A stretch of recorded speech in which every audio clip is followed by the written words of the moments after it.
In a crowd of proud families celebrating the newest class of Navy SEALs, one woman stood out. She wasn't just a guest, she was a ghost from a classified past, her presence a silent tremor in the foundation of the ceremony. Every smile she offered the graduate was genuine, every tear of pride was real. But, when the hardened SEAL commander's eyes casually scanned the audience and, then, snapped back, locking onto the intricate ink peeking from her collar, the celebration froze. He didn't see a proud mother or a loving sister.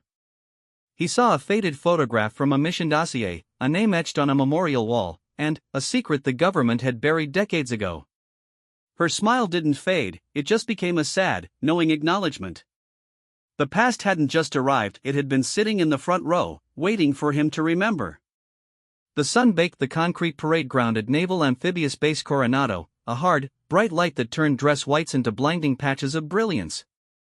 Families buzzed with a nervous, proud energy, a sea of colorful shirts and fluttering hats gathered before the solemn ranks of the newest graduating class of Navy SEALs. Among them, Anna moved with a quiet grace. She was a woman in her late 50s, her dark hair streaked with silver, her eyes, a calm, observant gray, crinkled at the corners as she smiled.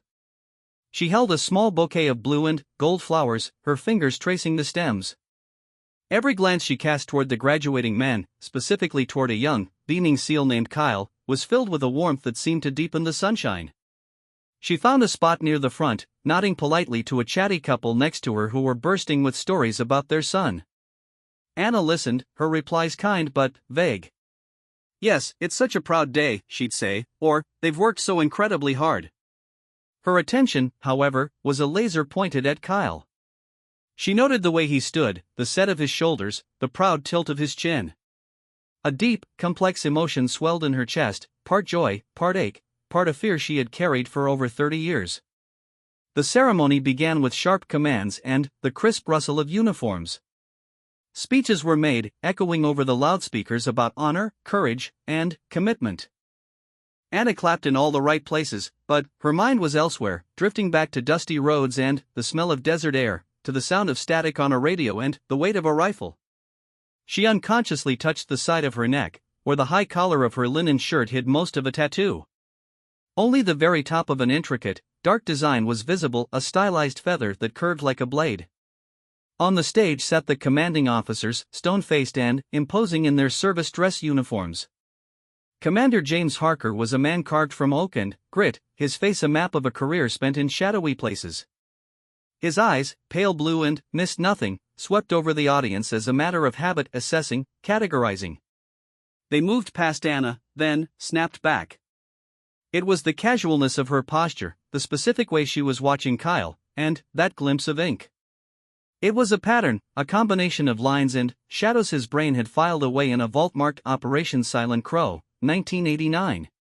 His blood went cold. The file flashed in his mind's eye, a black and white surveillance photo of a young woman, a local asset with impossible courage, her face partly obscured but that same unique tattoo clear on her neck. The asset who was supposed to have been extracted. The asset who was later declared killed in action during the chaotic collapse of the mission, a collapse that had haunted Harker for decades. A name whispered in debriefings, Marjan. He stared, his professional composure cracking for a split second. The woman in the photo had been in her 20s. This woman was older, but the eyes were the same. And the tattoo didn't age. As the ceremony progressed toward the pinnacle, the awarding of the Trident pins, Harker's mind raced. Protocol warred with a gut-deep shock. He performed his duties mechanically, pinning the eagle, anchor, and trident onto chests, offering firm handshakes. When he reached Kyle, the young man's face was alight with triumph. Harker shook his hand, his voice gruff. "Congratulations, Petty Officer Reynolds. Your family must be incredibly proud." His gaze, however, flickered over Kyle's shoulder, seeking the woman in the crowd. She was looking right at him. And she gave the faintest, almost imperceptible nod, not of greeting, but of recognition. She knew he knew. The celebratory chaos that followed the formal dismissal was a stark contrast to the tension coiling in Harker's gut and the sudden stillness in Anna's world. Families surged forward, embracing their new SEALs. Kyle fought through the crowd and swept Anna into a fierce hug, lifting her off the ground. "You made it," he laughed. "I knew you would. I promised, didn't I?" Anna said, her voice thick with emotion, her arms tight around him. Over his shoulder, she saw Commander Harker descending from the stage, his path cutting deliberately through the throng toward them. The world seemed to narrow to that approaching figure. Harker stopped a few feet away, his expression unreadable. "Petty Officer Reynolds," he said, his voice cutting through the family's joy. Kyle immediately snapped to a respectful attention. "Sir."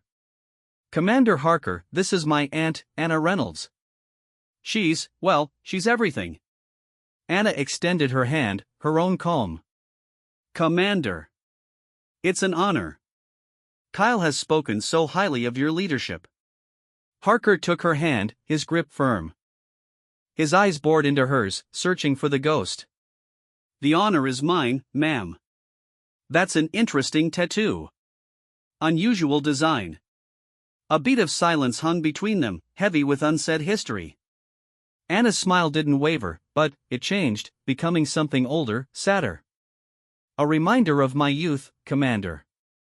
From a different life." Kyle, picking up on the strange tension but misreading it, jumped in. "She traveled all over when she was younger.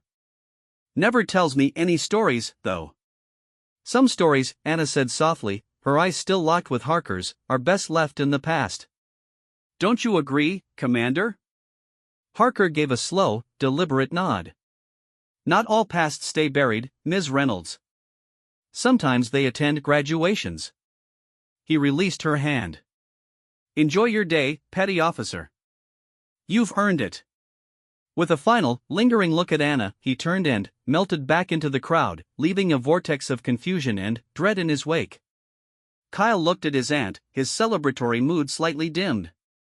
"What was that about? Do you know the commander?"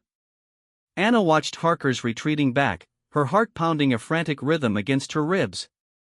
The past had finally, after 30 years of careful hiding, reached out and tapped her on the shoulder. "No, sweetheart," she lied smoothly, pulling him into another hug, her eyes scanning for exits, for threats.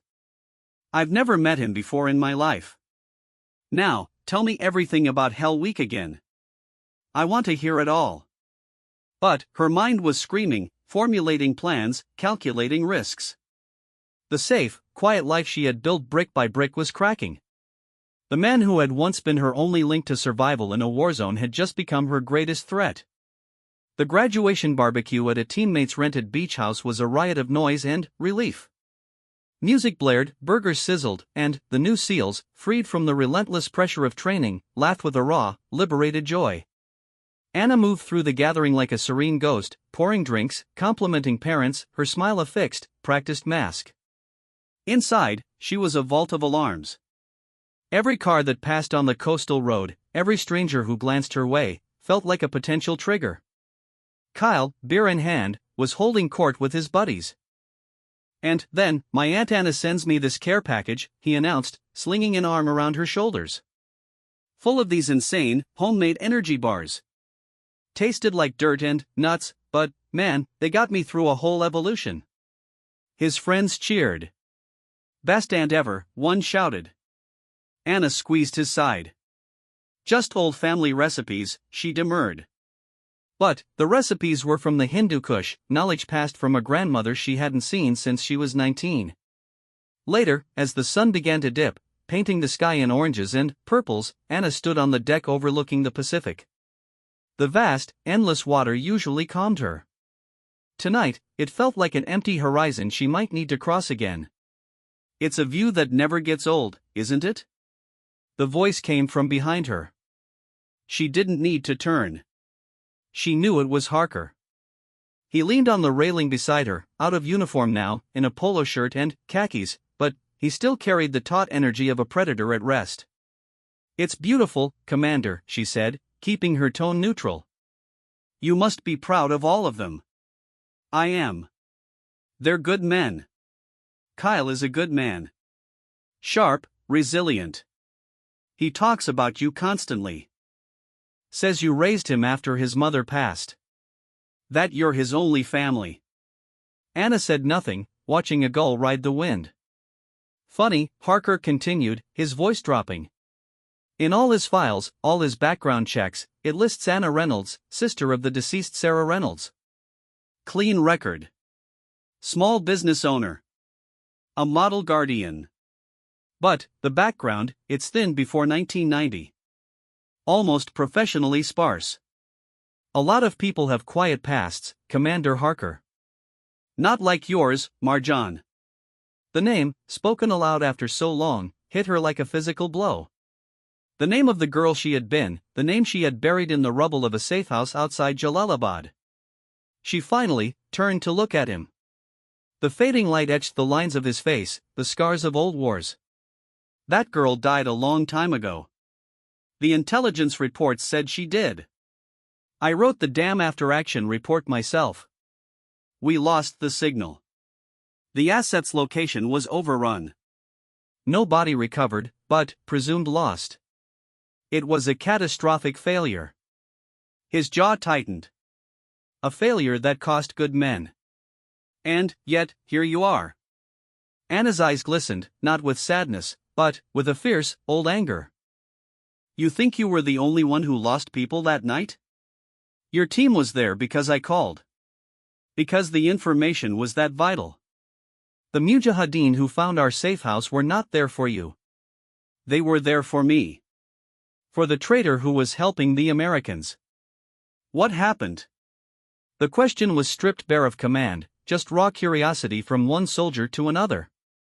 She looked out at the darkening ocean, the memories rising like bitter tide. Akhtar, the boy who brought your team food, the one you called Runner, he was my cousin. He was the one who betrayed the location. He saw your men give me the satellite phone, the money. He wanted both. When your team was forced to fall back, he led a group right to us. Her voice was a monotone, a recitation of facts long sealed away. My handler, Thomas, he told me to run. He created a diversion. I heard the shots. I ran through the alleys, through the sewers. I had papers, money Thomas had given me for just this possibility. I made it to Pakistan. And, then, I disappeared. Harker absorbed this, the pieces of a decades-old puzzle clicking into a new, horrifying picture.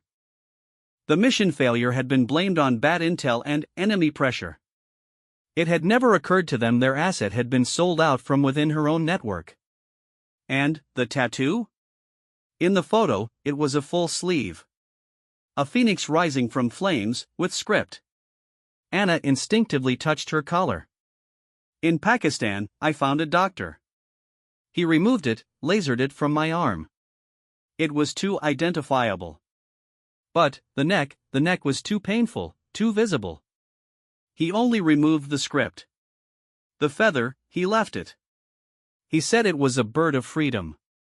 A stupid sentiment, but I was too tired to argue. Why come here? Why America? And, why, he gestured back toward the house, toward Kyle's laughing voice, this? A real, weary smile touched Anna's lips. Thomas. Before it all went wrong, he talked about San Diego. He grew up here. He said if we ever got out, he'd show me the ocean. He never got to see it again. So I came. I changed my name, my history. I built a life. Then, my sister died, and Kyle was left alone. Her voice hardened. I promised her I would keep him safe. And, I have. From everything. Including from my own past. Harker studied her face, seeing not the young, frightened woman from the photo, but a resilient survivor who had carved a life from ash.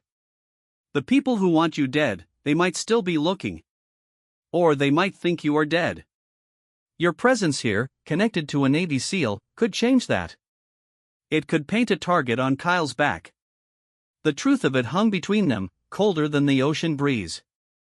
Anna had known this risk from the moment Kyle enlisted, but the thought of him achieving his dream without her there was unbearable. It was a selfish risk, and she hated herself for it. I know, she whispered, the facade finally crumbling to reveal the terror beneath. What are you going to do, Commander? Turn me in? Report the ghost? Harker was silent for a long time, his internal conflict clear on his face. He was a man of duty, of rules. But he was also a man who understood the debts incurred in the shadows. Thomas was a good officer, he said finally. And you were one of the bravest assets we ever worked with. The intel you provided saved lives, even if that particular mission went to hell. He sighed, the sound heavy with the weight of command. I'm not going to report you. Not yet. But this isn't over. We need to talk. Properly. You need to tell me everything. Because if there is even a shred of a chance that your past can come back to hurt one of my men, I need to know. And I will act to stop it. He pushed off the railing. Tomorrow. My office. 0900, it wasn't a request. Anna simply nodded, her fate once again tied to the decisions of a SEAL commander. As he walked away, she looked back at the party, at Kyle laughing without a care in the world. She had survived war, betrayal, and exile. Now, she faced a new battle, protecting the only family she had left from the ghost of the woman she used to be. The naval base the next morning was a world away from the beachside celebration. It was all sharp angles, salutes, and the hum of disciplined purpose. Anna, dressed simply in slacks and a blouse, felt every eye upon her as she was escorted to Commander Harker's office by a polite but silent junior officer. The room was sparse, dominated by a large desk, flags, and glass-fronted cabinets holding models of ships and medals. Harker dismissed the escort and pointed to a chair. He sat behind his desk, not as the barbecue guest, but as the commanding officer.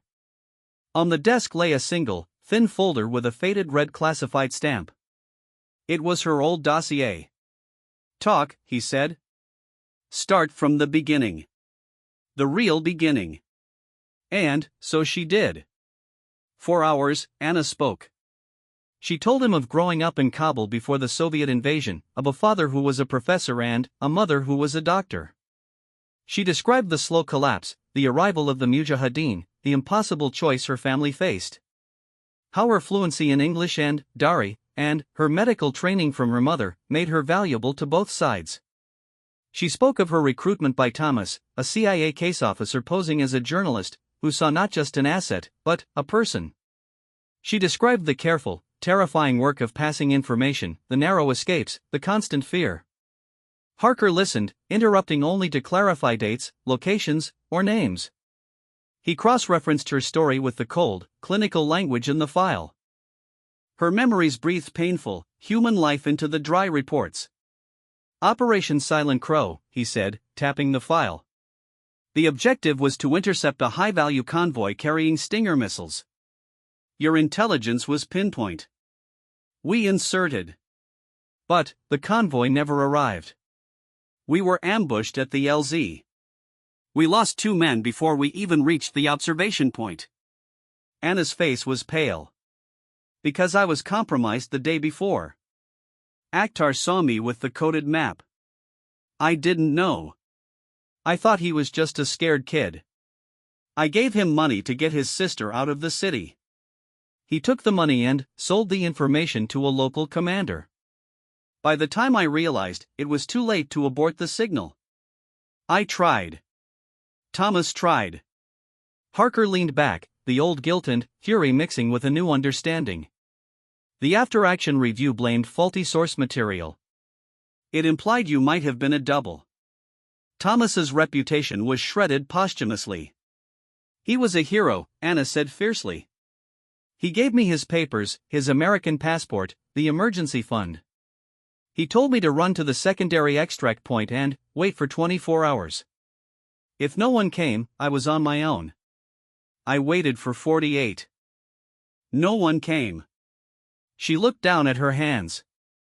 I used his money, his passport to get to Islamabad. The photo was poor quality. I was younger, my hair was different. I became Anna, a grieving widow visiting family. From there. Canada, then, here. And, Kyle? How did that happen? My sister, Sarah, was real. She married young, moved to the States. We had a strained relationship. She knew I was hiding something, but she never pressed. When she got sick, I came to help. She made me promise to look after Kyle. He was 15. Wild, lost. I gave him structure. I taught him discipline, maybe too well. A sad smile. I never told him about war. I taught him about resilience, about keeping promises, about honor. I guess he found his own way to live those lessons. Harker closed the folder. The story checked out in its essence.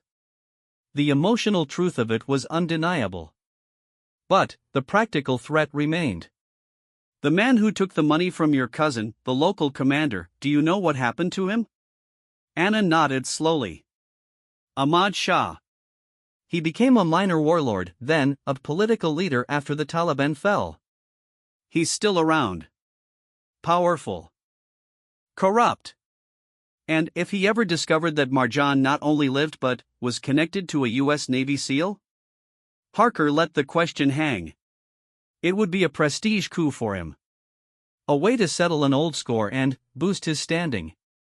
It would make Kyle a high-value target for kidnapping or worse, both here and on any future deployment. The room felt suddenly airless. Anna had lived with this abstract fear for years.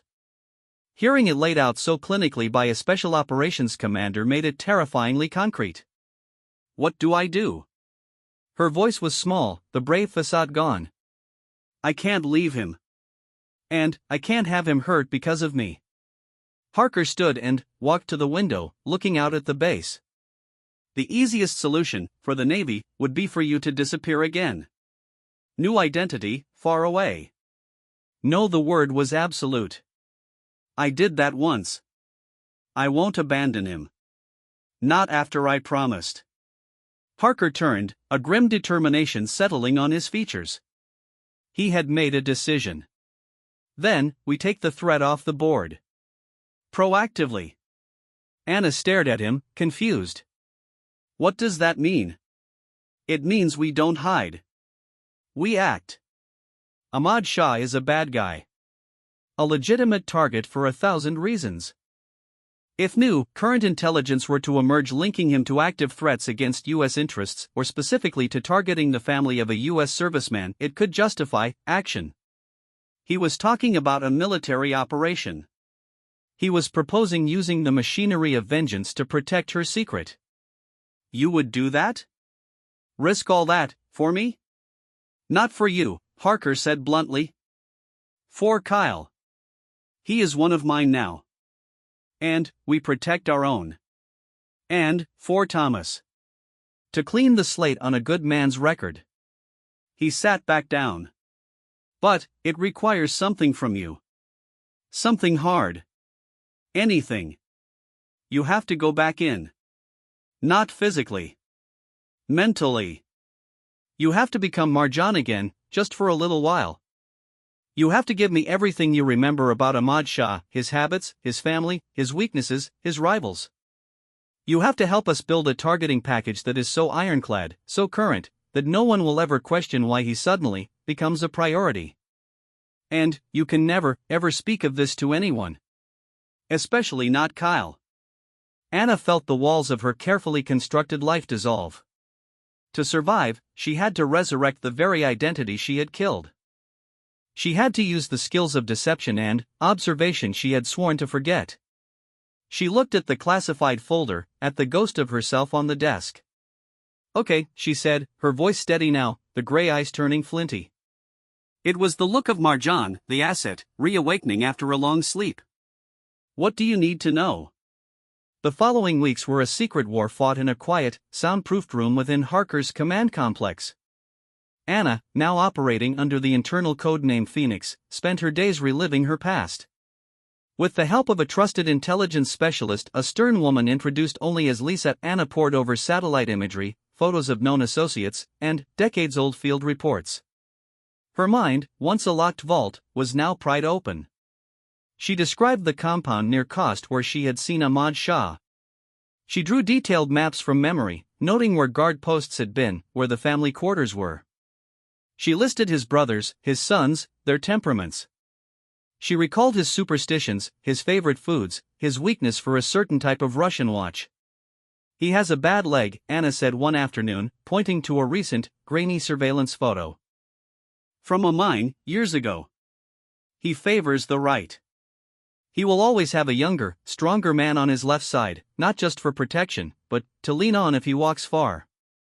Lisa noted it down. Psychological profile indicates pride is a major driver. Humiliation is a worse weapon than death to him. Yes, Anna agreed, a coldness in her tone. Losing face in front of his rivals would destroy him. A direct attack might make him a martyr. But, if he were to be undermined. If money went missing, or if a rival got credit for something he did, Harker observed from the back of the room. He watched Anna transform. The gentle aunt was receding, replaced by a sharp, analytical strategist. It was unsettling and impressive. She was helping them craft a narrative that Ahmad Shah was not just a relic, but an active financier of anti-coalition forces, with intelligence suggesting he was planning to target Americans. One day, Kyle called, his voice bubbling with excitement about his first deployment workup. "We're doing some crazy training, Aunt Anna. I can't talk about it, but it's awesome." Anna's heart clenched, her hand gripping the phone so tight her knuckles turned white. She was doing this to keep that voice light and happy. "That's wonderful, sweetheart. Just be safe. Listen to your commanders." "I will." "Hey, you've been kinda quiet lately. Everything okay? You're not still weirded out by Commander Harker, are you? He's actually been really cool to me lately. Asks about you sometimes." Anna shot a look at Harker, who was listening intently. No, I'm fine. Just busy with the shop. I'm so proud of you, Kyle. Remember, no matter what happens, I love you." After hanging up, the room felt heavier. "He's being drawn in," Anna said quietly. "Your interest in him. It's part of the cover, but it's putting him closer to this." "It's necessary," Harker said, though his expression was grim. "If anyone digs, they'll see a commander taking a mentorship interest in a promising young SEAL whose aunt is a patriotic immigrant. It's a benign, logical story. The real story is happening here." The real story progressed. A fabricated money trail, built from fragments of real intelligence, was constructed linking Shah to a recent IED attack. A source in the region, Phoenix, provided current details about a meeting Shah was having with known facilitators. The package was being wrapped with a bow of impeccable, if entirely manufactured, justification. Then, a crisis. Lisa burst into the room, her usual composure gone. "We have a problem. A real one." An Afghan National Army liaison, going through old files for a reconciliation project, has pulled the Silent Crow dossier. He's asking questions about the asset, Marjan. He's from the same region. He might have heard rumors. The air was sucked from the room. Their carefully built house of cards trembled. "How contained is it?" Harker barked. "For now, it's just an archival query. But, if he digs, if he connects the name to recent interest in Ahmad Shah, he'll see a ghost stirring," Anna finished. Her mind raced. This was the exact scenario she feared, the past reaching forward through official channels. "You have to stop him. I can't just make a request disappear without raising more flags," Harker said, thinking fast. "We need to redirect his curiosity. Provide a plausible, closed ending." An idea, desperate and brutal, began to form in Anna's mind. It was the kind of idea Marjan would have. "What if the ghost is found?" she said, her voice hollow. "What if the liaison discovers that Marjan was, in fact, killed shortly after the mission? That her body was identified recently in a mass grave from that period? It closes the file. Permanently." Harker and Lisa stared at her. She was proposing they fake her own death again. "It's extreme," Lisa said. "It's clean," Harker countered, weighing the options. We can plant a document, a DNA report, something circumstantial but convincing. It buries Marjan forever and severs any potential link to Anna Reynolds. Anna nodded, feeling a profound grief for the brave, doomed girl she had been. That girl deserved a proper burial, even a false one. Do it. But you have to make sure the information goes directly to this liaison, and that it's sourced to something he'll believe. Let him feel like he solved the mystery. For the next 48 hours, they worked on this new, macabre layer of the operation. A falsified Red Cross report, a vague witness statement from a now-dead elder, a record of a buried woman with Marjan's approximate age and description. It was leaked into the system through a back channel.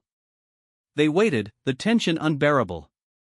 Finally, word came, the liaison had received the information. He had updated the file with a note, asset confirmed Kia. Case closed. He had moved on to other archives. Anna sat in the quiet room after hearing the news. She had just attended her own funeral. The relief was immense, but so was the sorrow. Marjan was officially dead. Anna was now the only one left. Harker approached her. It's done. The trail is cold. The operation against Shah is ready. We move in 72 hours. Anna looked up at him. The commander who had been her judge, her confessor, and now her co-conspirator. And after? When Shah is gone? Then, you live your life, Harker said, his voice uncharacteristically soft. You be Anna Reynolds, the proud aunt. The past will be buried, this time for good. You have my word. But, as Anna left the base that night, driving back to her quiet house, she knew no burial was ever truly final. Bones had a way of surfacing. All she could do was hope that this time, the grave would hold. The operation was executed with the silent, devastating precision for which SEAL Team 6 was known. News reports 3 days later mentioned a precision airstrike on a compound of a notorious militant facilitator in eastern Afghanistan. Casualties were reported, including the target, Ahmad Shah. The official statement called it a significant blow to insurgent funding networks. There was no mention of Operation Silent Crow, of Marjan, or of a SEAL graduate in California. At Kyle's first official deployment send-off, the atmosphere was more subdued than the graduation. This was the real thing. Families clung a little tighter, smiles were braver. Anna stood with Kyle, straightening his uniform.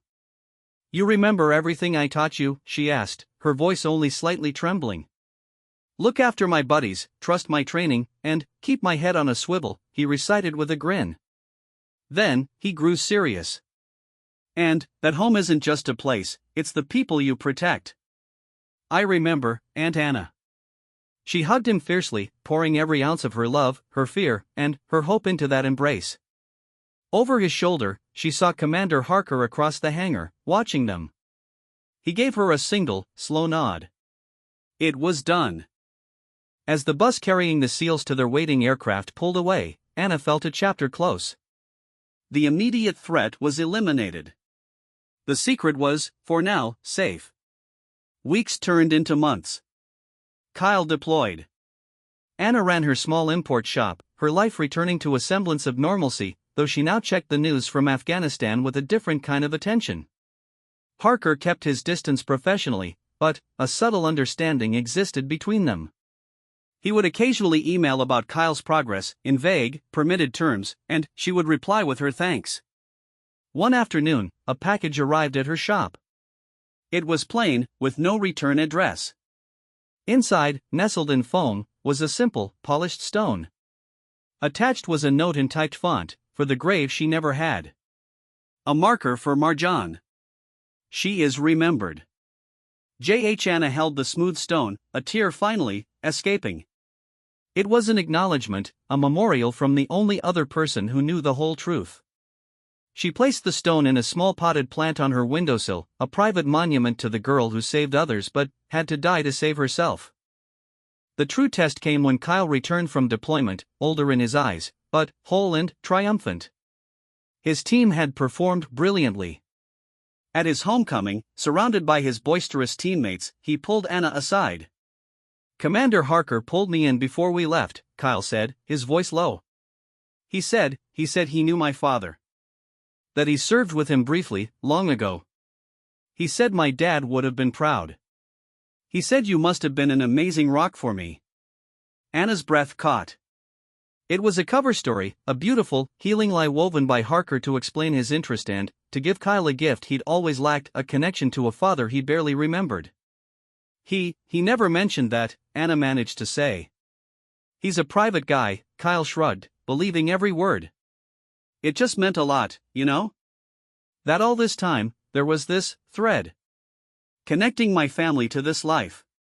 Makes it feel like it was meant to be. Anna looked at her nephew, at the man he had become, strong, honorable, connected to a brotherhood. The very thing she had feared would expose her had instead woven a protective story around them. Her past, through Harker's deft manipulation, had been transformed into a source of strength for Kyle, not a shadow. Later that year, Anna was invited to a base family day picnic. She was hesitant, but Kyle insisted. There, she saw Harker with his own family, a wife and 2 teenage kids. He was laughing, a different man altogether from the hardened commander. Their eyes met across the grass. He excused himself and walked over, holding 2 cups of lemonade. Ms. Reynolds, he said, handing her one. Commander. He's a fine seal, Harker said, nodding toward Kyle, who was arm wrestling a friend. One of the best naturals I've seen. He had good teachers, Anna replied. In many forms. They stood in comfortable silence for a moment, 2 veterans of different kinds of wars.